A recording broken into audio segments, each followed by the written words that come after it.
to the 46th episode of Democracy at the Crossroads.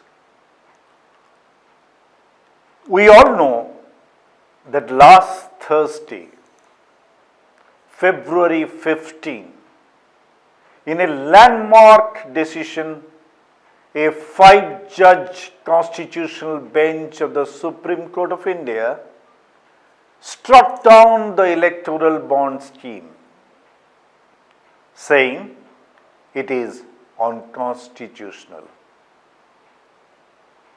What was the Electoral Bond Scheme? Modi government had termed it as a great electoral reform when it had introduced it in 2017 budget.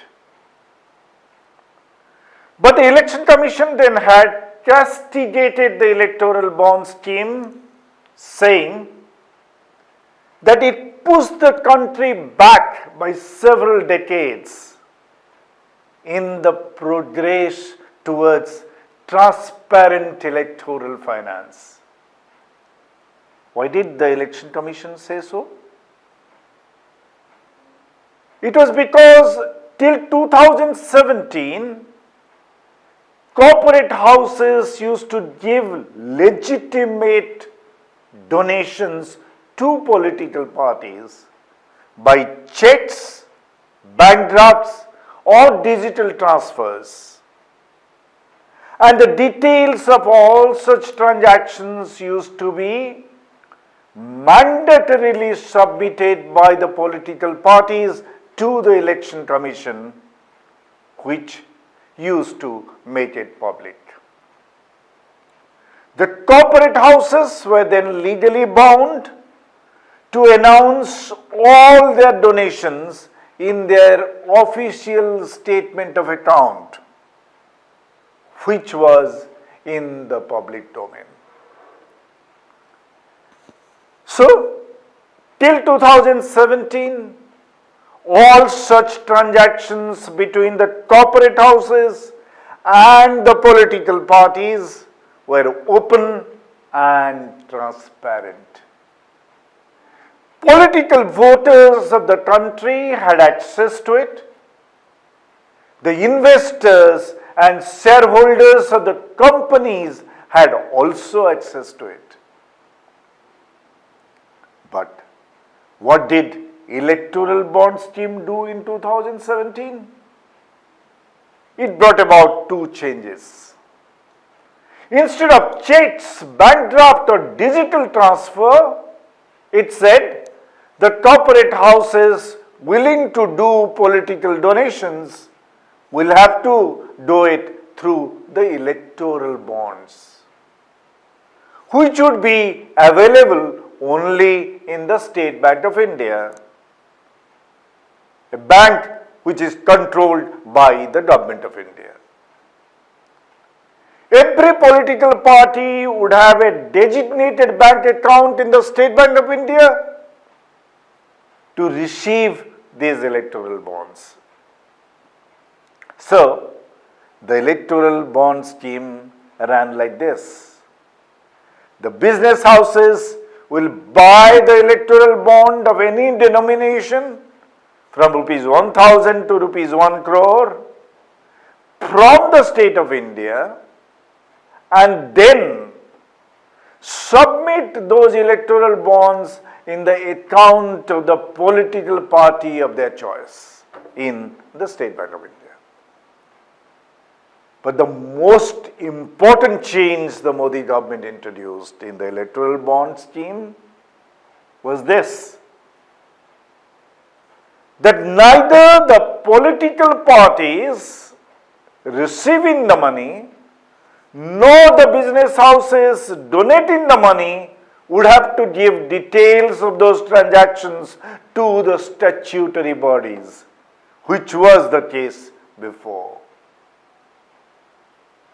The government changed all the relevant statutes to announce that after 2017, by law, each transaction had to be a hush-hush deal, a hush-hush deal executed in secrecy. So the first lie of the government was this, that electoral bond replaced the use of black money by the white money channelized through the bank. That was a white lie, and the Election Commission said so.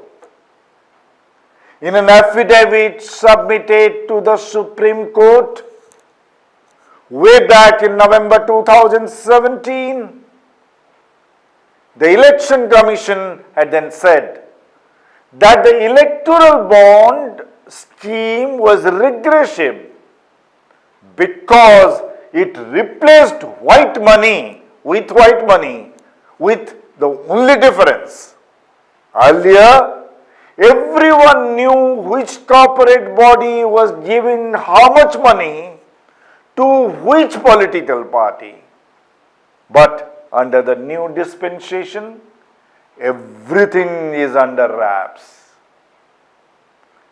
The Election Commission expressed its apprehension loudly that earlier, as the transactions were open and transparent, only credible established business houses made those donations.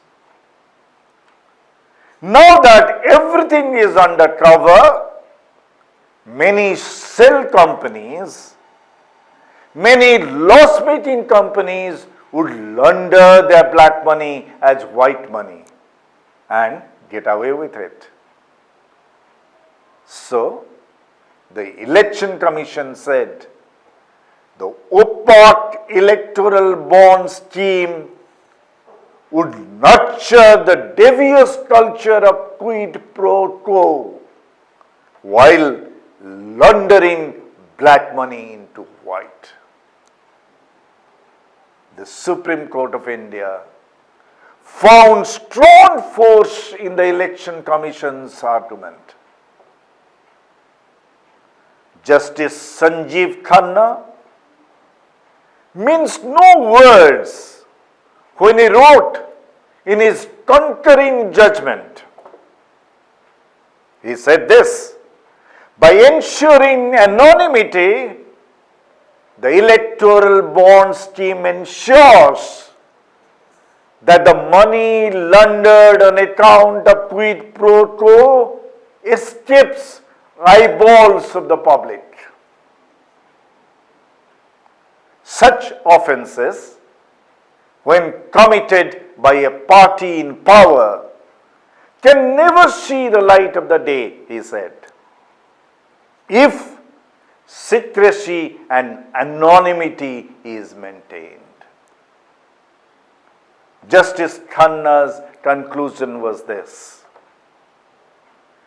curtailing of black money in the electoral process has no connection, no relationship with the concealment of donors' identity. Payment through banking channels is an antidote to black money that already existed before the electoral bond. Let that remain. But obfuscation of details of transaction would lead to unaccounted and laundered money getting legitimized, as the Election Commission and even the Law Commission had clearly contended. So, what is the lie and what is the truth? The Modi government peddled the lie that the electoral bond scheme was meant to eliminate black money from politics. But as the Election Commission and the Supreme Court have found out, the truth is that the electoral bond scheme would increase the play of black money and the shell companies in the electoral funding. The electoral bond scheme has many more shady aspects. In the future episodes, we'll discuss how those shady aspects have been unraveled by the Supreme Court of India in its historic judgment last Thursday, 15th of February. Thank you.